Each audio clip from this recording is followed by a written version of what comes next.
Seated. Good morning, St. Luke's. You know, I wonder sometimes if it's some sort of cosmic joke that I get to be the one that preaches on Trinity Sunday. That I get to be the one that talks to you about what the Holy Trinity means and what it means for us in our lives. And I'm sure that you all know that answer before I even preach, so maybe we should start with Amen. I wonder, every time I hear this gospel, what it is that you hear. So if there's something from the gospel that you just heard proclaimed, one thing that stands out to you, what is it? Go ahead and shout it out. Let's be Baptist today. We're outside. What is it that you heard? For God so loved the world. What else? That's it. It's one of the most widely known verses in the Bible. Dare I say, one of the ones that's most often taken out of context.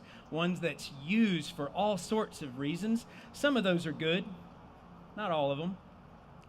Depending on how it is that you found yourself in the seat you're in today, whatever it is that brought you to this place, my guess is that you have encountered this particular verse, either spoken to you soothingly, or used as some way of enticing you to rethink whatever it is that you're doing.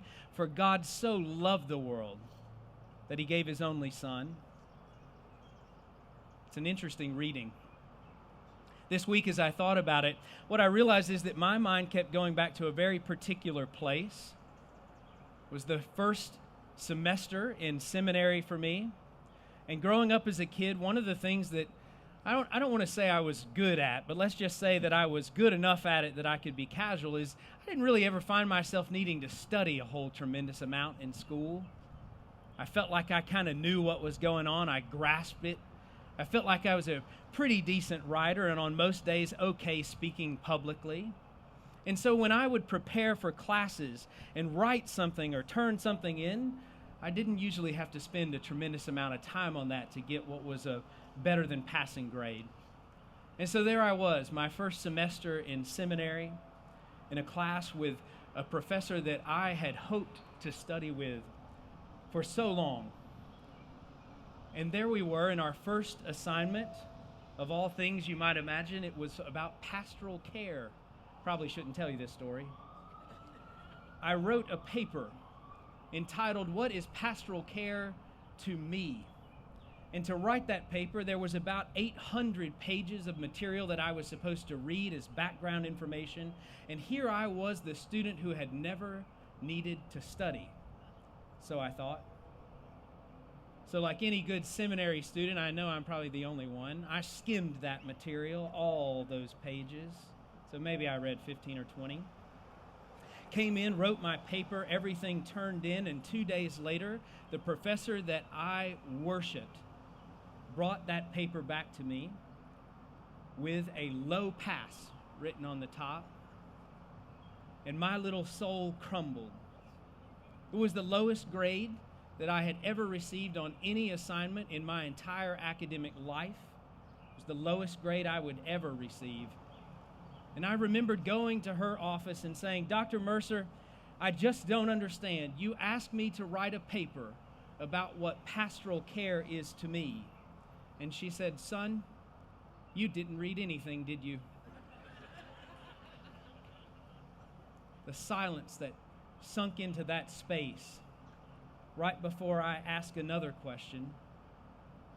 "But Dr. Mercer, you asked me to tell you what pastoral care is to me. How can I have a low pass?" And she said, "Go and read what I assigned you to read. Write this paper again. Otherwise, you have received the grade befitting the work that you have turned in." Now, I rewrote that paper. It doesn't matter what I got on it, but let's say better than a low pass. I read all those things, and from that point forward, had a new relationship with a professor that I had always respected. And dare I say, she had a newfound respect for me. But there's something about that exchange that we all know. when you zoom away from this gospel that you know just that one line from, everywhere in your soul, you know that one, you might zoom back and find that this gospel isn't about that at all, or maybe not at least entirely. Today's gospel is a story of one particular man, Nicodemus. This is a person that our text tells us and history proves to us had great power in his people, in his community, had great authority to speak and teach. He was the authority. And yet we meet him today by cover of night, asking what could be akin to a dumb question to Jesus. How can one be born again? Nicodemus asked that question because it's something he really didn't understand. Now, before we think of that as something akin to weakness, let's think about it very carefully. Think for yourself, when was the last time that something was presented to you that you didn't fully understand? What is required for you to find out more for yourself? That's a real question for us today. One of the confusions about church is that we think that this is a place where we gather because we all are certain, because we all know precisely what we believe, that we might even share those beliefs together. But here's the thing. Take a look to your left. Take a look to your right. Everyone you just looked at doesn't agree with you.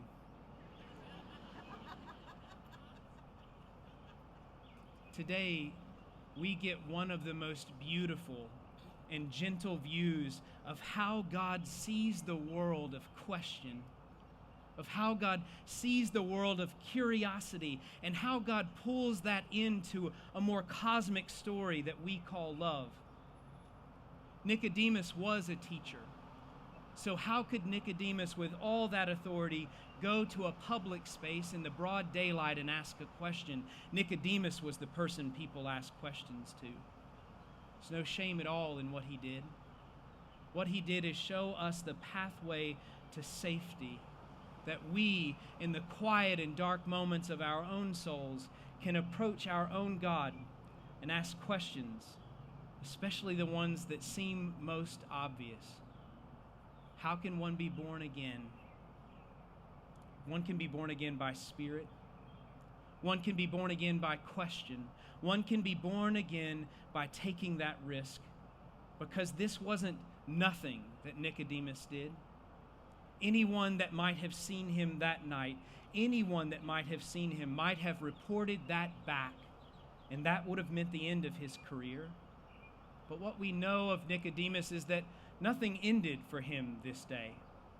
What he found was a closer relationship with God, a closer relationship with Jesus, a new understanding because he took a risk. And then he continued with his life.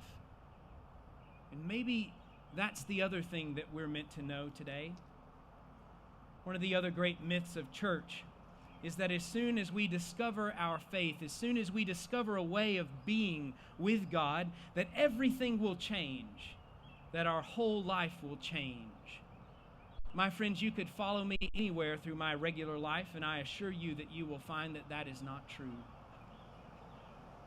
We are God's beloved children, our texts tell us today, born by spirit and water, reborn by that spirit, joint heirs with Christ, and if heirs with Christ, then heirs with God.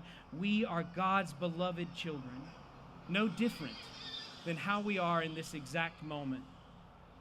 Nicodemus didn't change, and you don't have to either. He kept his place. He kept his place in life, his work, his vocation. What was different about Nicodemus was the way that he saw the world from that moment. And that's our invitation still today, all these years later. You are a people of faith, reborn. So look around you at this city. Look around you at the people passing on the street, looking at us quizzically.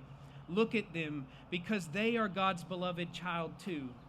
And they are inviting you to ask some questions, some questions about how it is that our faith calls us to live in this moment, in this time, when everything feels most fragile, when everything feels at risk, and ask us to risk something of our own safety, to move into the midst of them and to look for ways for this world to be better, not because we are different, but because we see differently, because we are reborn, and that means that every fiber of our being calls us to change the world, to invite a change with those around us, to take that risk, to hear that question, the one that sits there for you today as you wonder whether it's safe for you to go and ask your questions. Who will I send? God asks. Who will go for us? You get to decide. Will you answer, "Here am I, Lord, send me"? Will you take that risk this day? Will you follow it into this city and back to your homes and to all the places where you encounter someone else? Will you be sent? Will you be God's love in this world? Will you change the way you see this world and keep taking risk for Jesus? Amen.